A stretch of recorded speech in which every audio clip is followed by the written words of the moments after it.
Hello दोस्तों, आपका स्वागत है हमारे YouTube channel writer Mahesh Prajapati में। दोस्तों, आज हम एक न्यू ट्रैक होली सॉन्ग लेकर आए हैं जो फुल ऑफ भी है। तो चलिए स्टार्ट करते हैं बिना समय गवाए मुखड़े के साथ। लोला का पियर का देखी रंगवा हो, खिलौना होली देवर तोहारे संगवा हो।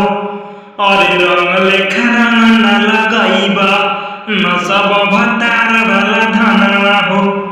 ऐसे न धर हमके पजरा से, अरे ऐसे न धर हमके पजरा से।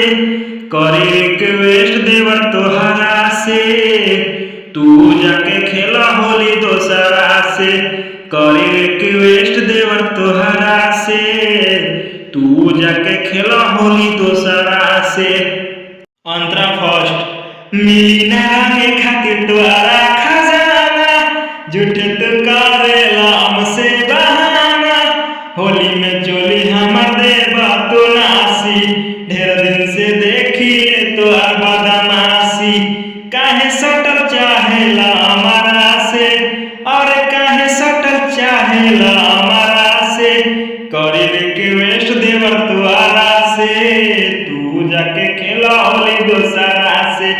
अरे करी रिक्वेस्ट देवर तोहरा से, तू जाके खेला होली दोसरा से। अंतरा सेकेंड होली में काहे देवर जाला पगलाई, रंगीला तोहरा ना आई चीजवा भेटाई। काहे बिगाड़े अपन तू मन हो, महेश राजा खातिर बाटे धन हो।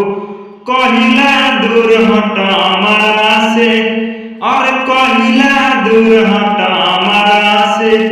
करी रिक्वेस्ट देवर तोहरा से, तू जाके खेला होली दोसरा से। अरे करी रिक्वेस्ट देवर तोहरा से, तू जाके खेला होली दोसरा से।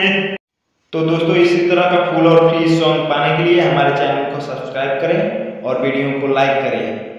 तो चलिए मिलते हैं किसी नेक्स्ट वीडियो में, तब तक के लिए बाय।